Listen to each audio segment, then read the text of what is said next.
Today we're going to be watching 5 creepiest things a child has ever said. Let's go into this. Children are known to be sweet little creatures that we all love to adore and be around. This is mainly because of their innocence and the manner in which they portray it. But we have also been exposed to situations where children have done or said some creepy things that we would rather not have heard. With this being said, prepare to be creeped out by these 5 creepiest things a child has ever said. Ready? Well, let's begin. Number 5. Lady on the roof. A 3-year-old was sleeping in her room when she started screaming. When the mother came to check up on her, she was still screaming and pointing at the roof and asking her mother to remove the woman from the roof. Later on, her mother was flipping through some photos when she came across the photo of her mother who had died. When the child saw the photo, she flipped and said that that was the same woman who was hanging from the roof. Number 4. Mystery Mother. This is the story of a child who always had dreams of living with a different family other than the actual family. The child kept telling her mom about a dream that appeared, an odd-looking lady always wandering around. So one day, the mother told him the story of his birth. She told him that immediately after she had given birth to him, there was a woman who was around there cuddling him. So when the mother looked up and saw the woman put him down and ran away. The description the child gave his mother of the woman matched the woman the mother had seen in his birth. Number 3, Yellow Eyes. A woman had a son who was 3 years old.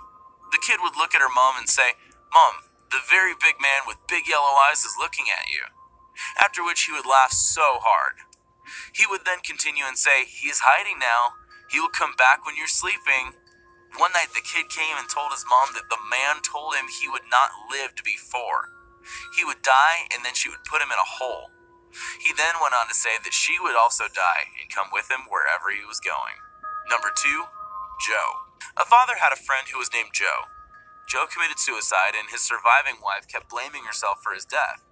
So she called the father to express her frustrations and how she blamed herself for Joe's death. The father replied that Joe loved her so much and she should never blame herself for anything. After he hung up the phone, the father went back upstairs to check on his sons who were fast asleep. But when he got there, he found one of the sons awake and seated on the side of the bed weeping. So he asked what was wrong. The sons reply, "Rick, it's not her fault. I love her. It's not her fault." Then he returned back to bed and fell asleep completely. Number 1, Staring. There was a babysitter who was asked to babysit 2 kids when their parents were away on a romantic movie night. Considering the fact that it was nighttime, it was a pretty simple job to do. So she put the kids to bed and then went to the TV room to watch TV. She spent the rest of the night watching. When the kids' parents returned the following day, one of the kids told them that the babysitter they were assigned had in fact not watched TV the whole night as she claimed, but rather she spent the whole night looking at them while they were asleep as she smiled. Creepy, huh? And there you have 5 creepiest things a child has ever said. If you enjoyed the video, people have been... That was really short, so we'll watch one more. We'll go to Lost Cartoon episodes.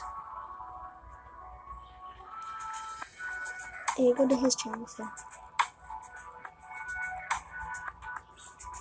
Yeah, pretty good videos. Lost episodes of cartoons can be really messed up and creepy. There are many creepypastas that talk about lost cartoon episodes, ones that never aired and nobody can find real footage of them. Keep in mind that this video is purely for entertainment purposes, and these creepypastas are all fictional. It's still really scary to think about these and how the internet can make such dark stories. This video does have some dark themes, so you should watch it at your own risk. With all that being said, let's get on to some of the creepiest Lost cartoon episodes. First, we're going to be talking about the grieving from the amazing world of Gumball. This story in particular is extremely disturbing. So it starts off with the narrator Sarah watching Adult Swim really late into the morning, and then Hold on. Mason, stop. Get out. I was making a video. I'll show you if my toys at you. No, it ain't. Put me in the camera here. Close the door.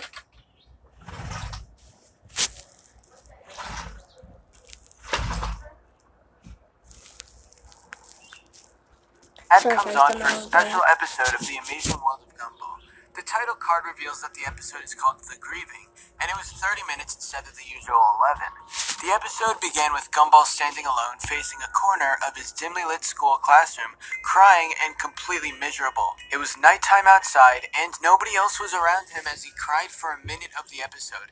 After this scene, we see Gumball's father, Richard, looking even more miserable and sobs intensely while sitting on a sofa.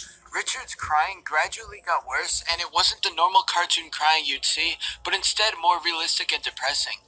Eventually, the scene changed to Gumball's parents in Principal Brown's office.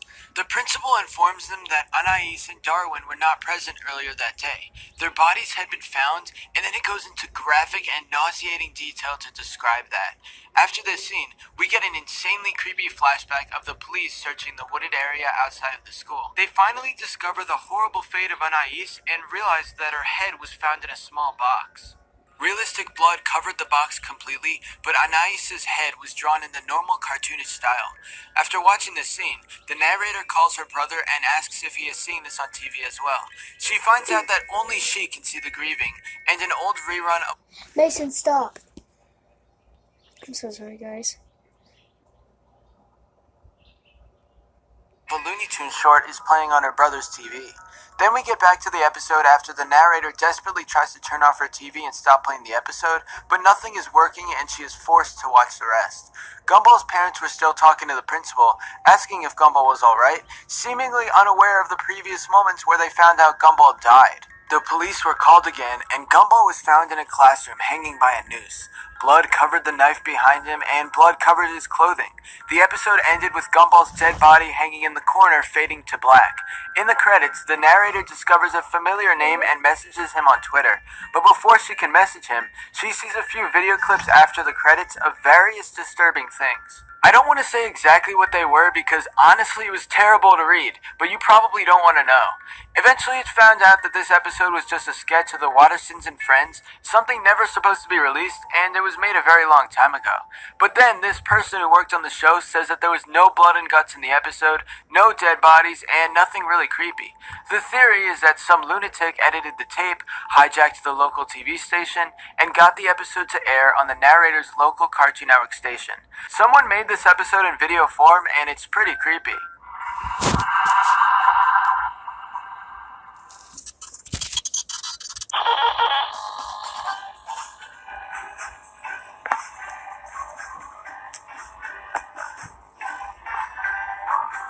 Okay. We'll watch the rest of it, but I think this is the end of the video. Bye, guys.